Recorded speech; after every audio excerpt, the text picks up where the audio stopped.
Jangan lupa subscribe.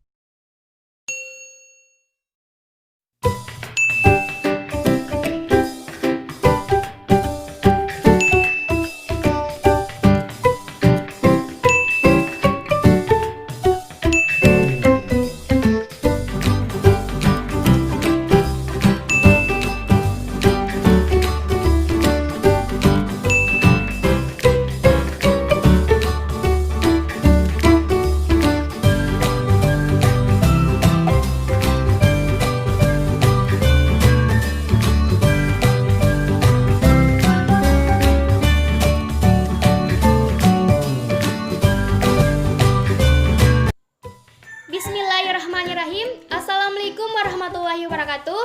Halo teman-teman semuanya, salam sejahtera untuk kita semua. Semoga kita selalu sehat dan selalu dilindungi oleh Allah Subhanahu wa Ta'ala. Amin ya Rabbal 'Alamin. Perkenalkan, nama saya Nikmatul Aufa dan rekan saya. Assalamualaikum warahmatullahi wabarakatuh. Perkenalkan, nama saya Ilfi Ifdika. Assalamualaikum warahmatullahi wabarakatuh. Saya Hilma Yusrani. Assalamualaikum warahmatullahi wabarakatuh. Perkenalkan, nama saya Loli Resti. Assalamualaikum warahmatullahi wabarakatuh. Perkenalkan, nama saya Noritera Andika. Assalamualaikum warahmatullahi wabarakatuh. Perkenalkan, nama saya Lailia Sasi Kodri Gusti. Baiklah, kali ini kami membahas tentang materi konsep ketatanegaraan dalam Islam. Bagaimana sih konsep ketatanegaraan dalam Islam? Yuk kita simak videonya. Tata negara. Tata negara adalah suatu kekuasaan sentral yang mengatur kehidupan bernegara yang menyangkut sifat, bentuk, tugas negara, dan pemerintahan atau sebaliknya. Al-Quran maupun hadis, Nabi tidak mengajarkan sistem pemerintahan tertentu yang harus dianut oleh umat Islam. Nabi SAW wafat tanpa memberikan petunjuk tentang bagaimana seharusnya umat Islam menentukan siapa pemimpin atau kepala negara, tentang bagaimana mengatur hubungan kekuasaan antar kepala negara dan rakyat, tentang batas kekuasaan dan masa jabatan kepala negara, dan tentang dapat atau tidaknya dibebaskan dari jabatannya. Materi selanjutnya akan dibacakan oleh Saudari Loli Resti. Prinsip ketatanegaraan dalam Islam. Prinsip kekuasaan sebagai amanah terdapat dalam Quran Surah An-Nisa ayat 58. Perkataan amanah tercantum dalam Quran Surah An-Nisa surat 4 ayat 58 yang artinya, sesungguhnya Allah menyuruh kamu menyampaikan amanat kepada yang berhak menerimanya dan menyuruh kamu apabila menetapkan hukum di antara manusia supaya kamu menetapkan dengan adil. Sesungguhnya Allah memberi pengajaran yang sebaik-baiknya kepadamu. Sesungguhnya Allah adalah Maha mendengar lagi Maha melihat. Dari ayat di atas dapat dipahami bahwa yang pertama, manusia diwajibkan menyampaikan amanah kepada yang berhak menerimanya. Dan yang kedua, manusia diwajibkan menetapkan hukum dengan adil. Prinsip musyawarah terdapat dalam Al-Quran Surat Al-Syura ayat 38. Dalam Al-Quran ada dua ayat yang menggariskan prinsip musyawarah sebagai salah satu prinsip dalam Islam. Ayat pertama terdapat dalam Surah Al-Syura ayat 38 yang artinya, sedang urusan mereka diputuskan dengan musyawarah. Sedang ayat kedua terdapat dalam surat Ali Imran yang artinya, dan bermusyawarahlah dengan mereka dalam urusan itu. Ayat pertama menggambarkan bahwa setiap persoalan yang menyangkut masyarakat atau kepentingan umum, Nabi selalu mengambil keputusan setelah melakukan musyawarah dengan para sahabatnya. Ayat kedua menekankan perlunya diadakan musyawarah, atau lebih tegasnya umat Islam wajib bermusyawarah dalam memecahkan setiap masalah ketatanegaraan. Kewajiban ini terutama dibebankan kepada setiap penyelenggara kekuasaan negara dalam melaksanakan kekuasaannya. Dan prinsip ketatanegaraan dalam Islam yang ketiga adalah prinsip keadilan. Perkataan keadilan sama hal dengan musyawarah yang bersumber dari Al-Quran. Cukup banyak ayat-ayat Al-Quran yang membahas tentang keadilan. Di antaranya yaitu Quran Surat An-Nisa ayat 135 yang terjemahannya berbunyi, Wahai orang-orang yang beriman, jadilah kamu orang yang benar-benar penegak keadilan, menjadi saksi karena Allah, biarpun terhadap dirimu sendiri, atau ibu bapak dan kaum kerabatmu. Jika ia kaya ataupun miskin, maka Allah lebih tahu kemaslahatannya. Maka janganlah kamu mengikuti hawa nafsu karena ingin menyimpang dari kebenaran. Dan jika kamu memutarbalikkan kata-kata atau enggan menjadi saksi, maka sesungguhnya Allah adalah Maha mengetahui segala apa yang kamu kerjakan. Dari ayat tersebut, sekurang-kurangnya dapat ditarik kesimpulan sebagai berikut. Yang pertama, orang-orang yang beriman wajib menegakkan keadilan. Yang kedua, setiap mukmin apabila ia menjadi saksi, ia diwajibkan menjadi saksi karena Allah dengan sejujur-jujurnya dan tanpa memandang kaya ataupun miskin. Dan yang ketiga, manusia dilarang mengikuti hawa nafsu. Yang keempat, manusia dilarang menyelewengkan kebenaran. Keadilan merupakan salah satu prinsip yang sangat penting dalam Al-Quran. Oleh karena Allah sendiri memiliki sifat maha adil. Keadilannya penuh dengan kasih sayang kepada makhluknya. Dan prinsip ketatanegaraan dalam Islam yang keempat adalah prinsip persamaan. Prinsip persamaan dalam Islam dapat dipahami antara lain dari Quran Surat Al-Hujurat ayat 13 yang terjemahannya berbunyi, Hai manusia, sesungguhnya kami menciptakan kamu dari seorang laki-laki dan seorang perempuan, dan menjadikan kamu berbangsa-bangsa dan bersuku-suku supaya kamu saling kenal-mengenal.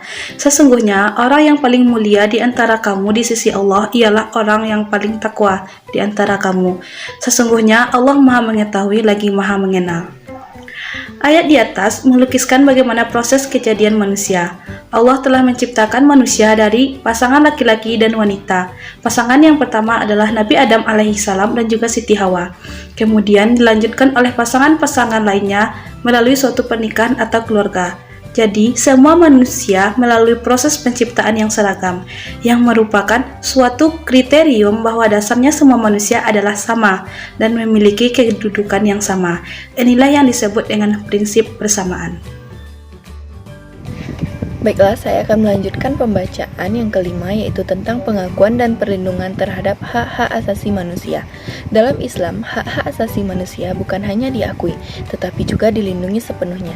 Dalam hal ini, ada dua prinsip yang sangat penting, yaitu prinsip pengakuan hak-hak asasi manusia dan prinsip perlindungan terhadap hak-hak tersebut. Prinsip-prinsip itu secara tegas digariskan dalam Al-Quran, surat Al-Isra ayat 70, yang artinya, dan sesungguhnya telah kami muliakan anak-anak Adam, kami angkut mereka di daratan dan di lautan. Kami beri mereka rezeki dari yang baik-baik, dan kami lebihkan mereka dengan kelebihan yang sempurna atas kebanyakan makhluk yang telah kami ciptakan. Ayat tersebut dengan jelas mengekspresikan kemuliaan manusia yang di dalam teks Al-Quran disebut dengan karimah atau kemuliaan. Hal itu mengandung prinsip pengakuan dan perlindungan hak-hak asasi manusia sebagai hak-hak dasar yang dikaruniakan Allah kepadanya. Pengakuan dan perlindungan terhadap hak-hak tersebut ditekankan pada tiga hal, yaitu yang pertama, prinsip manusia, yang kedua, martabat manusia, dan yang ketiga, kebebasan manusia. Yang keenam, prinsip peradilan bebas. Prinsip ini berkaitan dengan prinsip keadilan dan persamaan. Dalam Islam, seorang hakim memiliki kewenangan yang bebas dalam mengambil keputusan. Hakim wajib menerapkan prinsip keadilan dan persamaan terhadap siapapun berdasarkan ayat dalam Al-Quran Surat An-Nisa ayat 58, yang artinya, dan menyuruh kepada kamu apabila menetapkan hukum di antara manusia, supaya kamu menetapkan dengan adil. Dengan demikian, putusan hakim harus mencerminkan rasa keadilan hukum terhadap siapapun.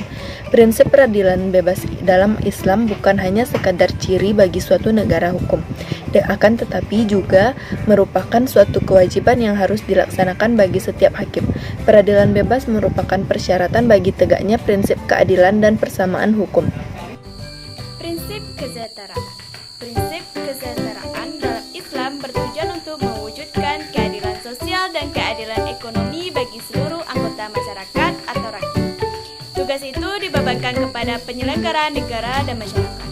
Al-Quran telah menetapkan sejumlah sumber-sumber dana untuk jaminan sosial bagi anggota masyarakat yang memerlukan dengan berpedoman pada prinsip keadilan sosial dan keadilan ekonomi. Sumber-sumber dana tersebut antara lain adalah zakat, sedekah, hibah, dan wakaf. Mungkin juga dari pendapat negara seperti pajak dan lain-lain. Prinsip perdamaian dalam Al-Quran Surat Al-Baqarah ayat 208, di mana Islam itu adalah agama perdamaian. Olehnya itu Al-Quran sangat berjunjung tinggi dan mengutamakan perdamaian sebagaimana yang terdapat dalam Surat Al-Baqarah ayat 208, yang artinya, hai orang-orang yang beriman, masuklah kamu ke dalam Islam keseluruhan. Pada dasarnya, sikap bermusuhan atau perang merupakan sesuatu yang terlarang dalam Al-Quran. Perang hanya merupakan suatu tindakan darurat dan bersifat defensif atau membela diri. Baiklah, saya akan melanjutkan materi dari rekan saya, yaitu prinsip ketaatan rakyat yang terdapat dalam Quran Surah An-Nisa ayat 59, yang artinya yaitu, hai orang-orang yang beriman, taatilah Allah dan taatilah Rasul-Nya dan ulil amri di antara kamu. Kemudian jika kamu berlainan pendapat tentang sesuatu, maka kembalikanlah ia kepada Allah, Al-Quran dan Rasul sunnahnya. Jika kamu benar-benar beriman kepada Allah dan hari kemudian, yang demikian itu lebih utama bagimu dan lebih baik akibatnya. Dari Quran Surah An-Nisa tersebut dapat dipahami bahwa menaati Allah itu berarti tunduk kepada ketetapan-ketetapan Allah. Menaati Rasul ialah tunduk kepada ketetapan-ketetapan Rasul, yaitu Nabi Muhammad SAW, dan menaati ulul amri ialah tunduk kepada ketetapan-ketetapan petugas-petugas kekuasaan masing-masing dalam lingkungan tugas kekuasaannya, selama ketetapan-ketetapan itu tidak bertentangan dengan ketetapan Allah dan Rasul-Nya. Nabi Muhammad telah menerapkan konsep tersebut secara sukses karena beliau adalah uswatun hasanah, tidak hanya sekedar dalam ajaran Islam, tapi juga konkret dalam kehidupan bermasyarakat dan bernegara. Karakter Nabi Muhammad SAW sebagai kepala negara selalu mencerminkan sikap dan watak sebagai pemimpin yang berjiwa demokrat dan berwibawa sesuai dengan akhlak Islam. Kesadaran rakyat sangat tinggi terhadap kewajiban-kewajiban dan hak-hak mereka. Terima kasih. Nah, bagaimana teman-teman? Itulah materi tentang konsep ketatanegaraan dalam Islam dari kami. Kalau video ini merasa bermanfaat, silakan boleh di-share, boleh di-like. Dan apabila kalian ingin lebih tahu mengenai materi-materi seputar tentang hukum tata negara atau materi lainnya dan kegiatan-kegiatan kami, silakan subscribe channelnya Mahasiswa Alien Channel. Untuk itu, sampai ketemu lagi di video-video mahasiswa alien lainnya. Saya Nikmatul Aufa dan rekan-rekan saya pamit undur. Kalau ada kata-kata yang salah, mohon maaf. Wassalamualaikum warahmatullahi wabarakatuh.